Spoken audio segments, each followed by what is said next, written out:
నమస్తే, welcome to Andhraprabha. నేను తేజస్వి. ఈ రోజు మనతో పాటు నాగర్ కర్నూలు జిల్లా దళిత కాంగ్రెస్ అధ్యక్షులు, AICC training coordinator Mallepally Jagan గారు ఉన్నారు. ఆయనతో మాట్లాడదాం.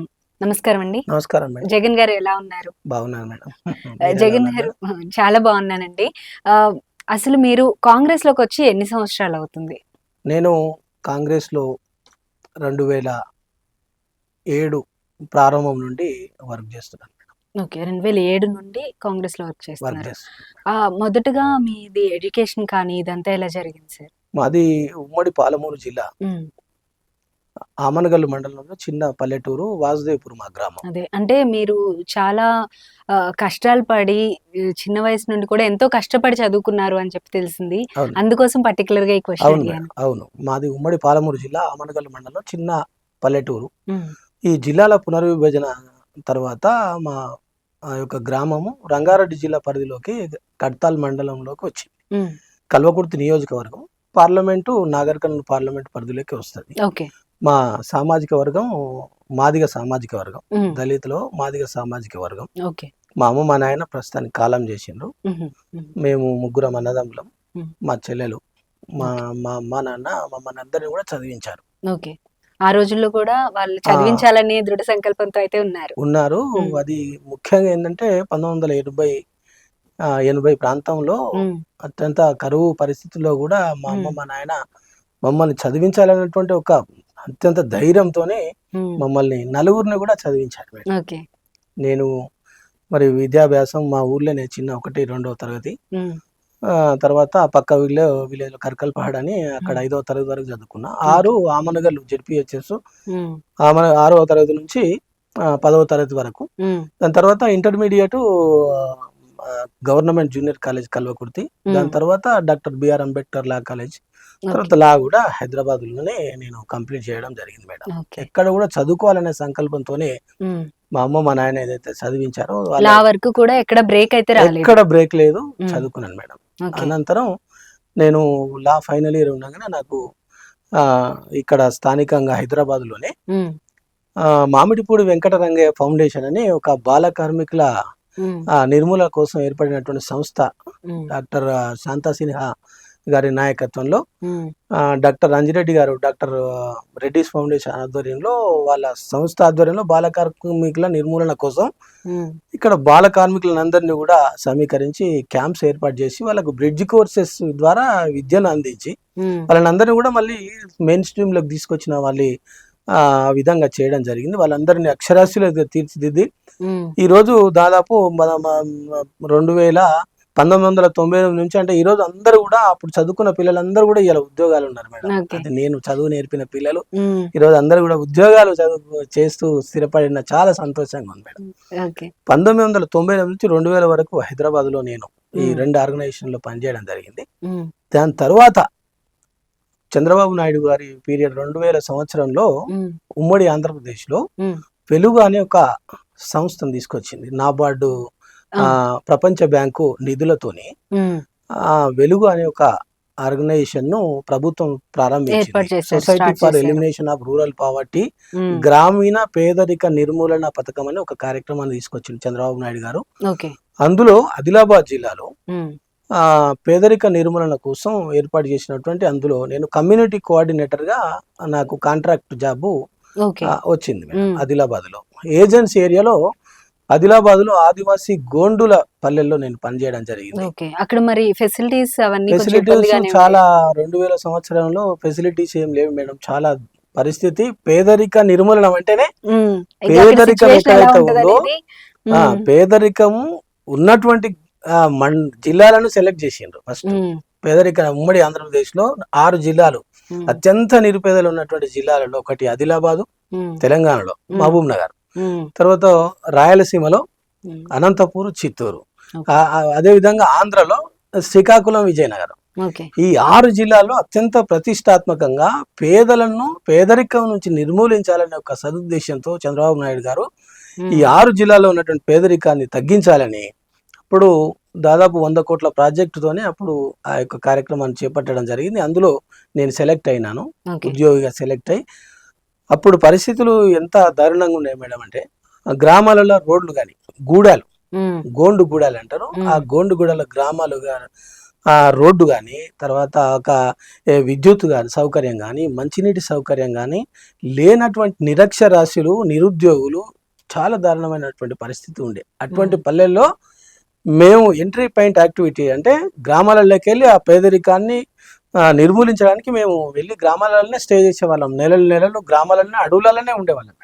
ఆ విధంగా జనాన్ని అంతా సమీకరించి ప్రభుత్వ పథకాలు వాళ్ళ మీద చైతన్యం తీసుకొచ్చి అక్షరాస్యత వైపు, తర్వాత ఈ సంఘాలు, మహిళా సంఘాలు ఏవైతే ఉన్నాయో, డ్వాక్రా సంఘాలు ఏవైతే ఉన్నాయో, సంఘాలను కొన్ని లక్షల మందిని ఆర్గనైజ్ చేసి ఈరోజు అప్రహత్యాతంగా కొనసాగుతున్నాయి మేడం. ఈరోజు సంఘాలు అంటే మహిళా సంఘాలను మేము ప్రారంభించిందే, చంద్రబాబు నాయుడు గారు ప్రారంభించింది. తదనంతరం ఆదిలాబాద్ జిల్లాలోనే కమ్యూనిటీ కోఆర్డినేటర్గా నా పర్ఫార్మెన్స్ చూసి మా అధికారులు, అప్పుడు నవీన్ మిట్టల్ గారు, తర్వాత ఇప్పుడు ఎస్సీ కార్పొరేషన్ ఈడీ గారు శ్రీధర్ గారు, కొప్పుల రాజు గారు, ఆకునూరు మురళి గారు, వాళ్ళ సారథ్యంలో నేను పనిచేయడం జరిగింది. అందులో తర్వాత అసిస్టెంట్ ప్రాజెక్ట్ మేనేజర్గా అక్కడ నేను సర్వీసెస్ అందించాను. దాని తర్వాత డిస్ట్రిక్ట్ ప్రాజెక్ట్ మేనేజర్గా సర్వీసెస్ అందించాను. దాని తర్వాత ఏరియా కోఆర్డినేటర్గా మొత్తం 8 సంవత్సరాలు నేను ఆదిలాబాద్ జిల్లాలోనే సర్వీసెస్ చేయడం జరిగింది. అది నా సర్వీసు ఆదిలాబాద్ జిల్లాలో మేడం. ఆ తర్వాత మరి రాజకీయాల్లోకి ఎప్పుడు వచ్చారు? దానికన్నా ముందు, రాజకీయాల కన్నా ముందు నేను అట్లా లా చదివిన కాబట్టి నా యొక్క ఈ న్యాయవాద ఏదైతే ప్రాక్టీస్ అనేది స్టార్ట్ చేయాలనే ఒక సంకల్పంతో, జాబ్ మధ్యలోనే ఇంకా మెరుగ్గా నేను ప్రజలకు సేవ చేయాలనే ఒక సంకల్పంతో నేను మా ప్రాంతమైన కల్వకుర్తికి రావడం జరిగింది. కల్వకుర్తిలో న్యాయవాద వృత్తిగా నేను జూనియర్షిప్ చేసుకుంటూ, అప్పుడే తెలంగాణ ఉద్యమం, తెలంగాణ మూవ్మెంట్ లో న్యాయవాదుల పాత్ర మీకు తెలియంది కాదు. క్రియాశీలకంగా ఉద్యమాన్ని ఉరూతలూగించిన న్యాయవాదులు. అందులో నాకు అవకాశం వచ్చింది, తెలంగాణ ఉద్యమంలో పాల్గొన్న. 2008 నుంచి 2000 ఇంకా కంటిన్యూగా తెలంగాణ వచ్చే వరకు ఒక న్యాయవాదిగా ఉద్యమంలో పాల్గొంటూ నేను న్యాయవాద వృత్తిని కూడా సమర్థవంతంగా కొనసాగిస్తూ వస్తున్నా. అక్కడ ఉన్నటువంటి తెలంగాణ ఉద్యమకారుల మీద చేసినటువంటి కేసులు, అనేకమైనటువంటి కేసులలో నేను మరి ఫ్రీగా కేసులు వాదించడం జరిగింది. అక్కడ ప్రజలకు కూడా తక్కువ ఫీజుతోని మేము ఫ్రీగా ఉన్నటువంటి కేసులను కూడా మేము కేసులు వాదించడం జరిగింది. 2008లో అప్పుడు వైఎస్ రాజశేఖర రెడ్డి 2004 సంవత్సరంలో ఆయన కూడా ముఖ్యమంత్రి అయిండు, స్వర్గీయ రాజశేఖర రెడ్డి గారు. అప్పుడు మా ఉద్యోగ రీత్యా నేను ఆయన సారథ్యంలో కూడా మేము పనిచేయడం జరిగింది. ఇక్కడ వకాలతులకు వచ్చిన తర్వాత, ప్రాక్టీస్లకు వచ్చిన తర్వాత ఇక నా ఆలోచన ఏంటంటే ప్రజలకు సేవ చేయాలి అంటే, మరింత మెరుగ్గా సేవ చేయాలంటే న్యాయవాద వృత్తితో పాటు రాజకీయాల వైపు కూడా రావాలనే ఒక ఆలోచన వచ్చింది. తెలంగాణ వచ్చిన తర్వాత 2008లో ఇప్పుడు వంశీచంద్ర రెడ్డి గారు, ఇప్పుడు NSVI రాష్ట్ర అధ్యక్షుడిగా 2000 అప్పుడప్పుడే ఆయన రాజకీయాల్లో ఎంట్రీ కావడం జరిగింది.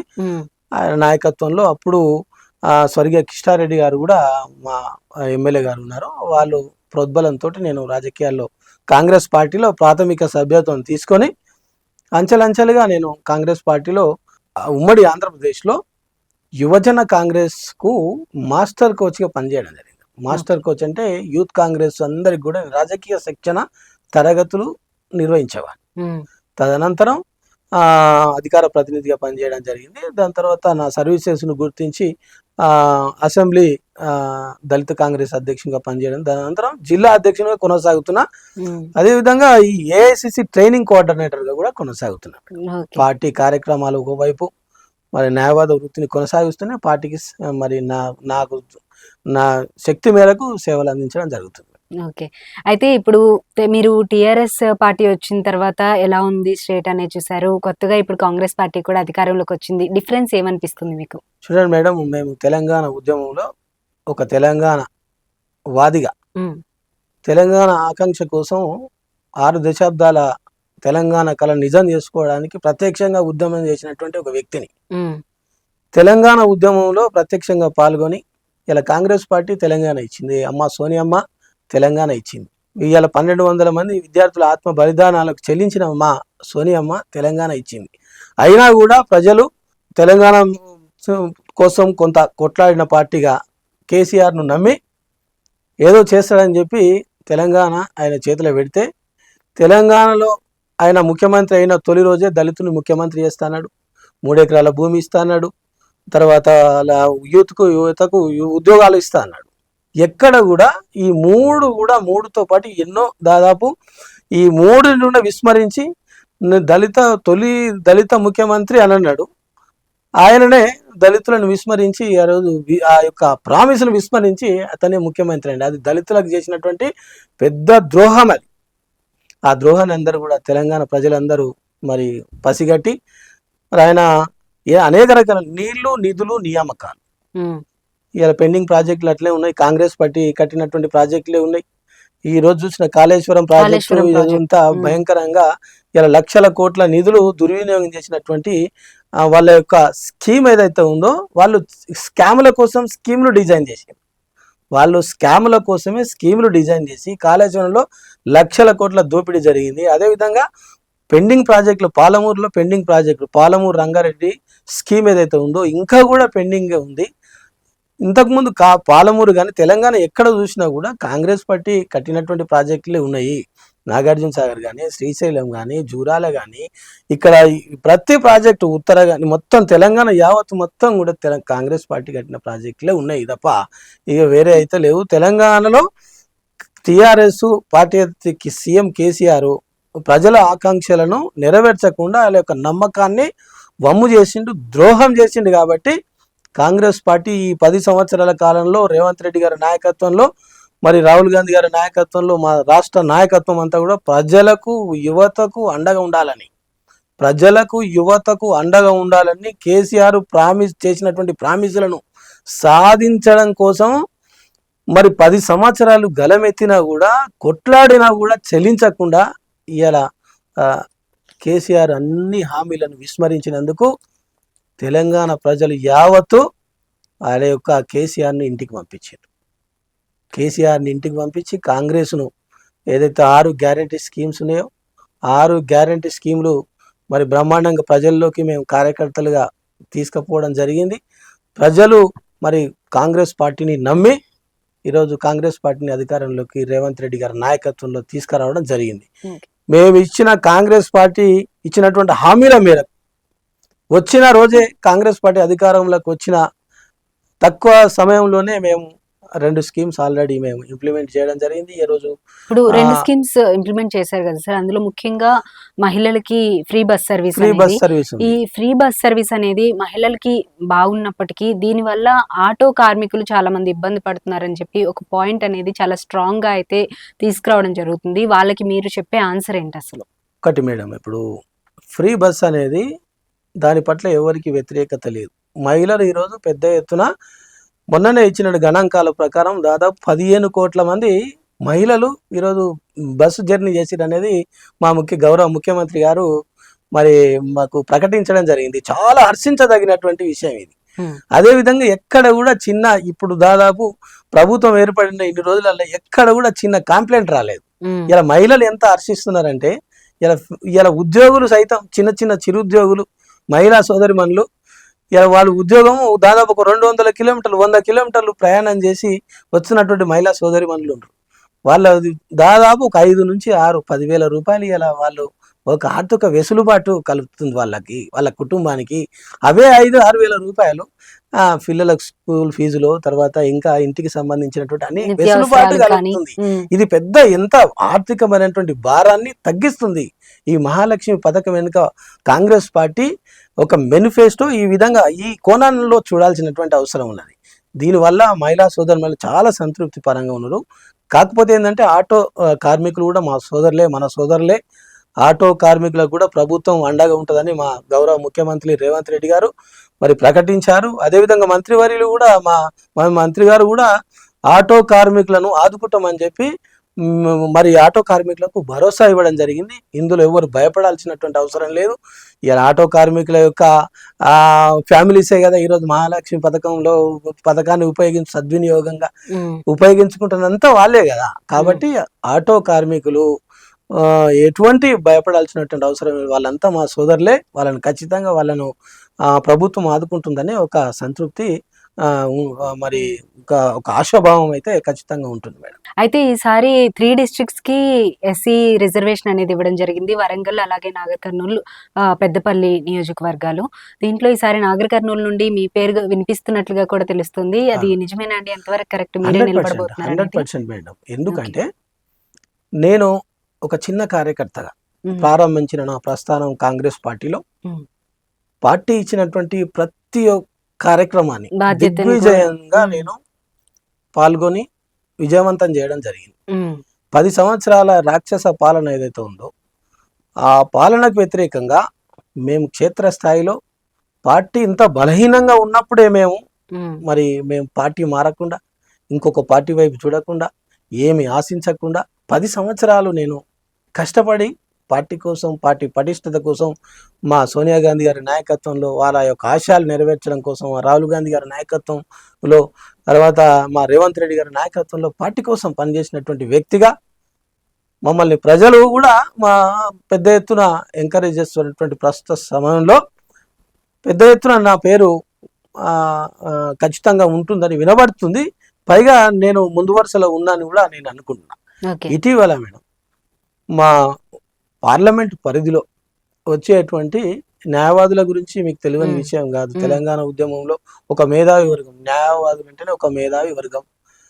నాగర్ కర్నూలు జిల్లా ఉన్నటువంటి 3 జిల్లాలు, ఒకటి గద్వాల్, తర్వాత నాగర్ కర్నూలు, తర్వాత వనపర్తి. ఈ జిల్లా బార్ అసోసియేషన్స్ అంటే చాలా పెద్ద ఎత్తున మరి పెద్ద పెద్ద వాళ్ళు కూడా బార్ అసోసియేషన్ లో ఉన్నవాళ్ళు చట్టసభలలో ఒక న్యాయవాది పంపించాలన్న సంకల్పంతో నన్ను పంపించాలనే ఒక ఉద్దేశంతో అన్ని బార్ అసోసియేషన్స్ లోక్సభలో గళాన్ని వినిపించాలని ఒక న్యాయవాది అయితే ఈ యొక్క పార్లమెంటు ఎంపీగా తన యొక్క విధులు బాధ్యతలు సమర్థవంతంగా నిర్వహించగలుగుతాడని చెప్పి ఒక నమ్మకంతో బార్ అసోసియేషన్స్ అందరూ కూడా పార్టీలకు అతీతంగా మరి నాకు ఏకగ్రీవంగా తీర్మానం చేసి ఆ తీర్మానాలను మేము అధిష్టానాన్ని కూడా పంపించడం జరిగింది. నాకు అంత పెద్ద సపోర్ట్ ఉంది. న్యాయవాదులు ఇలా ఆమనగల్లు కానీ, కల్వకుర్తి కానీ, తర్వాత నాగర్ కర్నూలు, అచ్చంపేట, కొల్లాపూర్, వనపర్తి, గద్వాల్ అండ్ అలంపూర్, ఇన్ని బార్ అసోసియేషన్స్ కూడా నాకు సపోర్ట్ చేసి నాకు నువ్వైతే బాగుంటావు, ఒక న్యాయవాదిగా చట్టసభలో ఖచ్చితంగా వెళ్ళాలి అని చెప్పి అందరు ఏకగ్రీవంగా తీర్మానం చేసి నన్ను ప్రోత్సహించడం జరిగింది, నన్ను ఆశీర్వదించడం జరిగింది. అదేవిధంగా మా పార్టీ కార్యకర్తలు, ముఖ్యంగా కార్యకర్తలు, మా కార్యకర్తలే పార్టీకి బలం. కార్యకర్తలు, మా మండల్ ప్రెసిడెంట్, మా జెడ్పీటీసీలు, నేను పార్టీ క్యాడర్తోనే ఉంటా. ఎక్కువ పార్టీ క్యాడర్తోనే ఉండడం నాకు ఇష్టం మేడం. ఎక్కువ పార్టీ సిద్ధాంతం ఒక్క లైన్ దాటేది లేదు. పార్టీ లైన్ దాటకుండా పార్టీ అందరు కూడా నన్ను ఎంకరేజ్ చేస్తున్నారు, అందరు ఎంకరేజ్ చేస్తున్నారు. కాబట్టి ఇంతమంది నన్ను ఎంకరేజ్ చేస్తున్నారు. పార్టీ వ్యక్తిని, పార్టీ సిద్ధాంతాలకు అనుగుణంగా పోతున్నటువంటి వ్యక్తిని, నేను పార్లమెంటులో ఒక న్యాయవాదిగా నేను ఈ ప్రాంతానికి సర్వీస్ చేసినటువంటి వ్యక్తిని, తెలంగాణ ఉద్యమంలో పాల్గొన్నటువంటి వ్యక్తిని, ఒక న్యాయవాదిగా ప్రాంతానికి సర్వీస్ చేసిన వ్యక్తిని, ఒక మాదిగ సామాజిక నాగర్ కర్నూలు పార్లమెంటులో 15,70,000 పనిచీలకు ఓటర్లలో దాదాపు 3 లక్షల ఓటర్లు మా మాదిగ సామాజిక ఓట్లు ఉంటాయి. అతి పెద్ద సామాజిక వర్గం నాగర్ కర్నూలు పార్లమెంట్ లో. ఆ కోణంలో కూడా నాకు ఖచ్చితంగా సపోర్ట్ అనేది ఉంది.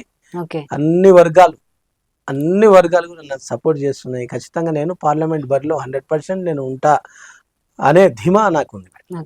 అయితే ఇప్పుడు నాగర్ కర్నూలు వచ్చేటప్పటికి మొత్తం అన్ని 7 నియోజకవర్గాలు ఉన్నాయి కదండి. 7 నియోజకవర్గాల్లో చాలా ప్రాబ్లమ్స్ ఉంటాయి. వాటన్నిటిని ఏ విధంగా సాల్వ్ చేయాలని, వాటిని మీరు ఏ విధంగా మీ గలం వినిపించి ఏం చేయాలనుకుంటున్నారు? ఆ ప్రాబ్లమ్స్ ఏ విధంగా రిజాల్వ్ చేయాలనుకుంటున్నారు? ముఖ్యంగా మేడం, ఉమ్మడి పాలమూరు జిల్లాల వలస జిల్లా, ఎక్కువ జిల్లాలు. ఈ యొక్క జిల్లాలో ఉన్నటువంటి పేదరికం నిర్మూలించబడాలంటే ముఖ్యంగా సాగునీటి ప్రాజెక్టులు. మనం కేసీఆర్ ను నమ్మినాం కానీ ఆయన ఏం చేయలేదు.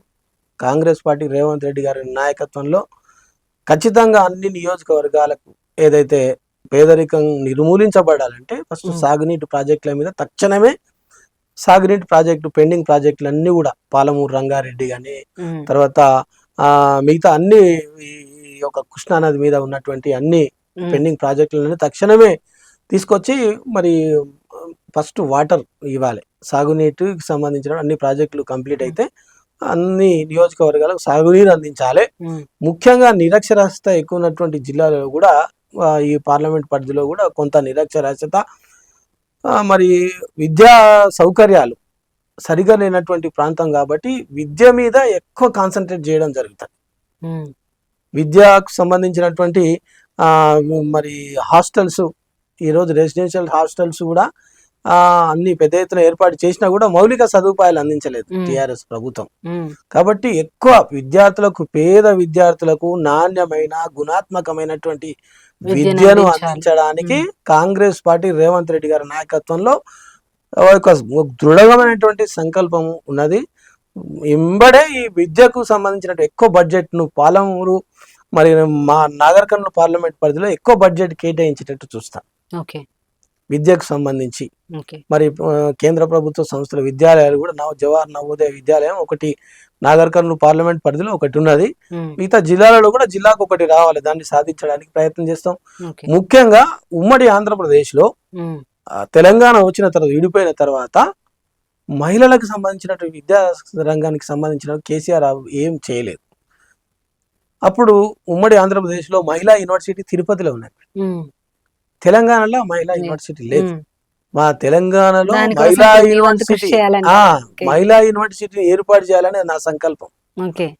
ముఖ్యంగా ఇప్పుడు జాతీయ రహదారి ఉంది మేడం, కన్యాకుమారి టు కాశ్మీర్, దాన్ని కాశ్మీర్ టు కన్యాకుమారి, మా గద్వాలు, అలంపూర్, తర్వాత కొల్లాపూర్ ఏరియాలో ఒక ఆహ్లాదకరమైనటువంటి పచ్చని ప్రకృతితో రమణీయంగా ఉన్నటువంటి ప్రాంతం.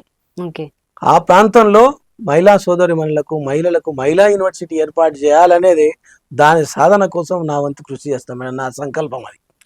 అదే విధంగా మరి నాగర్ కర్నూలు జిల్లాలో 70 సంవత్సరాల నుంచి ప్రజల యొక్క కళ ఏంటంటే రైల్వే లైన్ కోసం పోరాటం చేస్తుంది మేడం. 70 సంవత్సరాల కళ, Gadwal to Macherla railway line లెక్క కూడా చాలా వెనుకబడినటువంటి ప్రాంతంలో రైల్వే లైన్ తీసుకోవడానికి నా వంతు కృషి చేస్తా. ఖచ్చితంగా ఈ పార్లమెంట్ లో రాహుల్ గాంధీ గారి నాయకత్వంలో ఖచ్చితంగా ఈ రైల్వే ప్రాజెక్టు నాగర్ కర్నూలులో ఖచ్చితంగా సాధిస్తానన్న నమ్మకం నాకుంది. ఓకే, తెలంగాణ వచ్చిన తర్వాత 10 సంవత్సరాల వరకు టీఆర్ఎస్ ఉంది. ఆ తర్వాత తెలంగాణ ఏదైతే ఇచ్చిందో కాంగ్రెస్ ఇచ్చింది. కాంగ్రెస్ 10 సంవత్సరాల తర్వాత అధికారంలోకి వచ్చింది తెలంగాణలో. ఇప్పుడు మళ్ళీ ఆల్ ఓవర్ ఇండియా ప్రధానమంత్రిగా ఇప్పుడు రాహుల్ గాంధీని చూడబోతున్నాం అంటారా? 100% మేడం. నేనేమంటున్నంటే భారతీయ జనతా పార్టీ నాయకత్వంలో వాళ్ళ ఎజెండా అభివృద్ధి కాదు. వాళ్ళ ఎజెండాలో అభివృద్ధి అనేది లేదు. కేవలం మతం మీద రాజకీయం చేస్తున్నారు. ఇలా భారత రాజ్యాంగంలో లౌకికవాదాన్ని తప్పుతో పట్టించి మతం అనే ఒక దాన్ని తీసుకొచ్చి ఈ 10 సంవత్సరాల కాలంలో అభివృద్ధి మొత్తం శూన్యం. ఈ అభివృద్ధి భారతదేశంలో ప్రజల యొక్క అసంతృప్తి పెరుగుతున్నటువంటి ప్రస్తుత తరుణంలో వీళ్ళ యొక్క దృష్టిని మరల్చడానికి మతానికి సంబంధించినటువంటి కొన్ని కార్యక్రమాలు తీసుకొచ్చి ఈ అసంతృప్తి ఏదైతే ఉందో, అభివృద్ధి శూన్యత ఏదైతే ఉందో దీని నుంచి దృష్టి మరల్చడానికి ఈ లౌకికవాదాన్ని వాళ్ళు పక్కన పెట్టి మన భారతదేశంలో విభిన్న కులాలు మతాలతో కూడినటువంటి దేశం, ఈ హిందూ స్టేట్గా హిందూ స్టేట్గా దీన్ని మార్చడానికి చేస్తున్న ప్రయత్నం తప్ప అభివృద్ధి అనేది శూన్యత ఉంది. ఈరోజు నిత్యావసర వస్తువులు పెరిగినాయి, ధరలు పెరిగినాయి, విద్యకు సంబంధించినటువంటి లేదు, రైతులకు చేసింది బీజేపీ ఏం లేదు, క్షేత్రస్థాయిలో ఏం లేదు. అసలు బీజేపీ వల్ల ఈ దేశానికి ఏం లేదు. కాబట్టి రాహుల్ గాంధీ గారు ఈ బీజేపీ చేసినటువంటి కుట్రల నుంచి ఈ దేశాన్ని ఐక్యం చేయాలని, ఈ దేశంలో సమగ్రమైనటువంటి అభివృద్ధి తీసుకురావాలని చెప్పి అన్ని రంగాల్లో అభివృద్ధి తీసుకురావాలని చెప్పి ముఖ్యంగా రైతులు మేడం ఈరోజు చూస్తున్న రైతులు తీవ్రమైనటువంటి గత నలుపు చట్టాలను తీసుకొచ్చి దేశం రైతుల మీద ఆధిపత్యం కొనసాగించాలని ప్రభుత్వం ప్రయత్నం చేసింది. అటువంటి రైతుల పక్షాన అన్ని రంగాల్లో ఉన్నటువంటి అన్ని రంగాలను అభివృద్ధి చేయడానికి రాహుల్ గాంధీ గారు దేశ సమగ్రతను కాపాడడం కోసం భారత్ జోడో యాత్రను చేపట్టడం జరిగింది. ఇంతవరకు చరిత్రలో ఎవరు కూడా చేయలేదు. మరి కాశ్మీర్, మన కన్యాకుమారి నుంచి కాశ్మీర్ వరకు మరి భారతదేశాన్ని ఐక్యం చేయడానికి భారత్ జోడో యాత్ర మాకు ఉపయోగపడ్డది. అన్ని కార్మిక వర్గాలను, పేదలను, కర్షకులను, విభిన్న మతస్థులను, రాజకీయ నాయకులను, వ్యాపారస్తులను, విద్యార్థులను అందరినీ కలిసి వాళ్ళ యొక్క సమస్యలను అన్నింటినీ కూడా క్రోడీకరించి దేశానికి ఒక బృహత్తరమైనటువంటి అభివృద్ధి ప్రణాళికను రచించడం జరిగింది రాహుల్ గాంధీ గారు. అదేవిధంగా ఈరోజు చూస్తున్నారు మీరు, అనేక రకాలైనటువంటి రాష్ట్రాలలో హింసను ప్రేరేపించి భారతీయ జనతా పార్టీ మరి ఎన్డీఏ నాయకత్వంలో హింసను చెలరేచి ప్రజల దృష్టిని మరల్చి అభివృద్ధిని విస్మరించి ప్రజలను ఒక సెంటిమెంట్ను రగిలించి అధికారంలోకి రావడానికి ప్రయత్నం చేస్తున్నటువంటి బీజేపీ పైన కాంగ్రెస్ పోరాటం చేసింది. ఆల్రెడీ విజయం సాధించినాం. అతి తొందరలో భారతదేశంలో రాహుల్ గాంధీ గారు ప్రధానమంత్రి కాబోతున్నారు. దీనన్నిటికీ కూడా రాహుల్ గాంధీ గారు పరిష్కారం ఉంది. సమగ్రమైనటువంటి అభివృద్ధి వైపు, దేశం అభివృద్ధి వైపు రాహుల్ గాంధీ గారు ఒక బృహత్తరమైనటువంటి ప్రణాళికతో ముందుకు వెళ్తారని, మరి రాహుల్ గాంధీ గారి నాయకత్వంలో యువత కూడా మాలాంటి యువకులు పనిచేయాలని సంసిద్ధంగా ఉన్నామని చెప్పి ఈ సందర్భంగా మనం చెప్పడం జరుగుతుంది. ఓకే, అయితే తెలంగాణలో కాంగ్రెస్ రావడానికి రాహుల్ గాంధీ యొక్క భారత్ జోడో యాత్ర ఎంతవరకు ప్రభావం చూపించిందంటారు? 100% మేడం. ఈరోజు రాహుల్ గాంధీ ఏ కార్యక్రమం చేసినా కూడా సామాన్యుడు ఆలోచన చేసేటువంటి కార్యక్రమం. రాహుల్ గాంధీ ఏ కార్యక్రమం తీసుకున్నా ఒక చదువురాని వ్యక్తి కూడా ఆలోచన చేస్తారు, రాహుల్ గాంధీ గారు మా నాయకుడు, మా కోసం కష్టపడుతున్నాడు అనేది. రాహుల్ గాంధీ గారి యొక్క పాదయాత్ర ద్వారా ఆయన ఇచ్చినటువంటి సందేశం ఏంటంటే, బీజేపీ ఈ దేశంలో ఏం చేయడం లేదు, బీజేపీ ఈ దేశంలో రైతులకు ఏం చేయలేదు, భారతదేశంలో బీజేపీ మరి స్టూడెంట్స్కి ఏం చేయలేదు, భారతదేశంలో బీజేపీ సాగునీటి ప్రాజెక్టులకు సంబంధించి ఏం చేయలేదు, భారతదేశంలో మరి నిత్యావసర వస్తువులను కంట్రోల్ చేయలేదు, ఈరోజు ఉద్యోగాలు ఇవ్వలేదు. ఇట్లా చెప్పుకుంటూ పోతే మేడం అన్ని రంగాల్లో కూడా బీజేపీ ఏమి చేయలేదు అనే ఒక సందేశము మరి చైతన్యం రగిలించినటువంటి వారు రాహుల్ గాంధీ గారు. మరి పెద్దలు రేవంత్ రెడ్డి గారు, మా ముఖ్యమంత్రి గారు కూడా మరి దాన్ని చాకచక్యంగా క్యాడర్ని అంతా కూడా సమాయత్తం చేసి రాహుల్ గాంధీ గారు ఇచ్చినటువంటి సందేశాన్ని గ్రామాన మేము తీసుకెళ్ళి మరి బీజేపీ మరి ఇక్కడ ఉన్నటువంటి టీఆర్ఎస్ ఏదైతే ప్రజా వ్యతిరేక విధానాలు ఏదైతే ఉన్నాయో వాళ్ళ ఆకాంక్షలు నెరవేర్చకుండా మమ్మల్ని ప్రజలను మోసం చేసినటువంటి ఆ మోసాలను ఎండగట్టి ప్రజలకు సమాయత్తం చేసినాం. కాబట్టి రాహుల్ గాంధీ గారి భారత్ జోడో యాత్ర 100కు 100% ప్రజలకు చొచ్చుకపోయింది. భావి భారత ప్రధాని అని ఒక సందేశం మరి ప్రజలకు వెళ్ళింది మేడం. అది సక్సెస్ఫుల్ అయింది. భారత్ జోడో యాత్ర 100% సక్సెస్ఫుల్ అయింది, మాకు ఉపయోగపడ్డది. ఓకే, అయితే భారత్ జోడో యాత్ర ఉపయోగపడింది అంటున్నారు. ప్రస్తుతానికైతే తెలంగాణలో కాంగ్రెస్ పార్టీ విజయం సాధించింది, అధికారంలోకి వచ్చింది. అధికారంలోకి వచ్చిన దగ్గర నుంచి ఈ కొన్ని రోజుల్లో ఎంతవరకు డిఫరెన్స్ ఉందంటారు? ఒకవేళ ప్రజల్లో వ్యతిరేకత ఏమైనా ఉందా, లేదంటే సానుకూలంగానే ఉన్నారా? రేపు రాబోయే ఎలక్షన్స్ లో ఆ ప్రభావం ఏ విధంగా చూపిస్తుంది అంటారు? ప్రజలు ఎక్కడ కూడా అసహనం లేదు, ప్రజలలో నమ్మకం అనేది కోల్పోలేదు. ప్రజలకు ఏం నమ్మకం అంటే, కాంగ్రెస్ పార్టీ మాత్రమే ఇచ్చిన మాటను నిలబెట్టుకునేటువంటి ఏకైక పార్టీ దేశంలో కేవలం కాంగ్రెస్ పార్టీ. ఓకే, ఏదైనా మాట ఇస్తే కాంగ్రెస్ పార్టీ ఖచ్చితంగా నిలబెట్టుకుంటుంది. ఇలా సామాన్య జనానికి ఇచ్చినటువంటి ప్రామిసెస్ ఏదైతే ఉందో మరి తప్పకుండా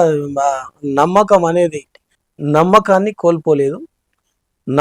ప్రజలు నమ్మకంతో ఇచ్చినటువంటి ఏదైతే 6 గ్యారంటీ స్కీమ్స్ ఏదైతే ఉన్నాయో మరి ఇటీవల దాని మీద సుదీర్ఘంగా చర్చ జరిగింది అసెంబ్లీలో.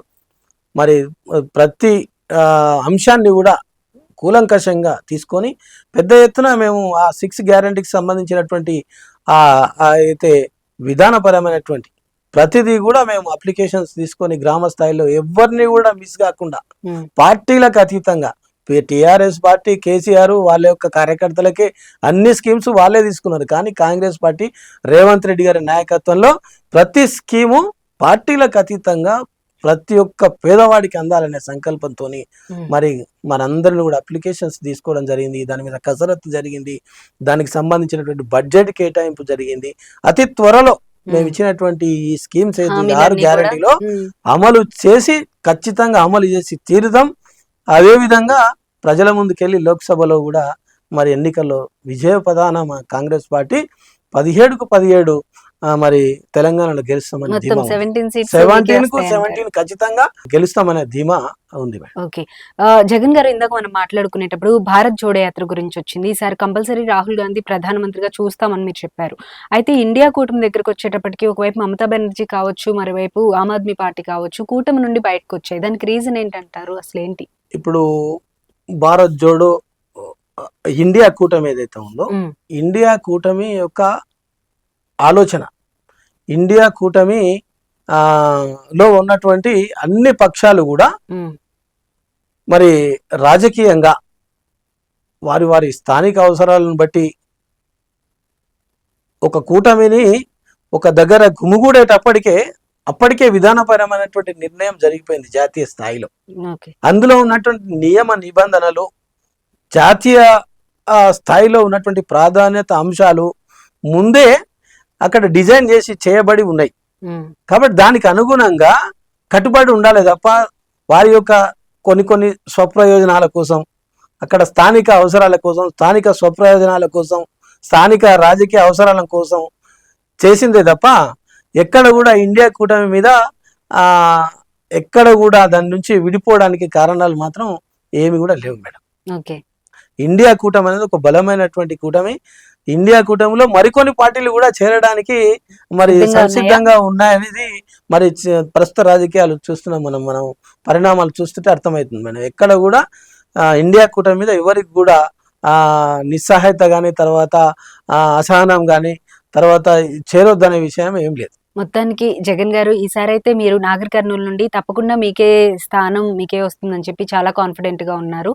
ఒకవేళ మీకే వస్తే కనుక మీరు నాగర్ కర్నూలు ప్రజలకి ఏం చెప్పాలనుకుంటున్నారు? నాగర్ కర్నూలు ప్రజలందరికీ కూడా నేను చెప్పేది ఏంటంటే, గతంలో కంటే భిన్నంగా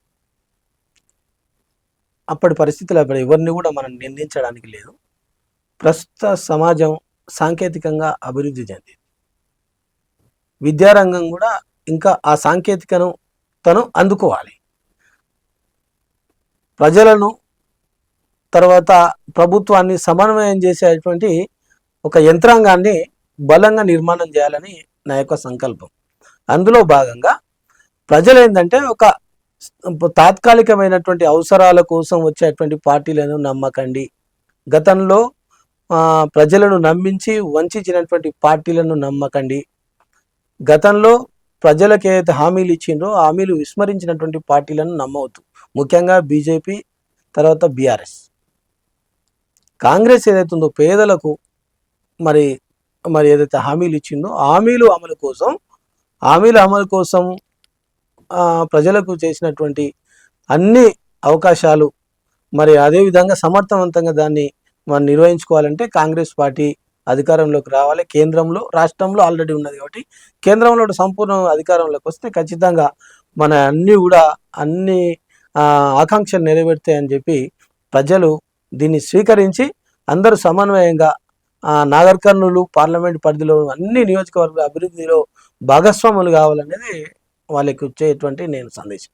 okay sir, thank you so much Jagan గారు. చక్కగా ఇంటర్వ్యూ జరిగింది. మీరు కోరుకున్నట్లే మీకు సీట్ రావాలి, మీరు అనుకున్నట్లు మహిళా సాధికారత కావచ్చు, అలాగే విద్య కావచ్చు, అన్ని రంగాల్లోనూ అభివృద్ధిలోకి తీసుకురావాలని చెప్పి మనస్ఫూర్తిగా కోరుకుంటున్నాము. Thank you so much. ఇది ఇవాల్టి ఇంటర్వ్యూ. మరో స్పెషల్ ఇంటర్వ్యూతో మళ్ళీ కలుద్దాం. అంతవరకు చూస్తూనే ఉండండి ఆంధ్రప్రభ.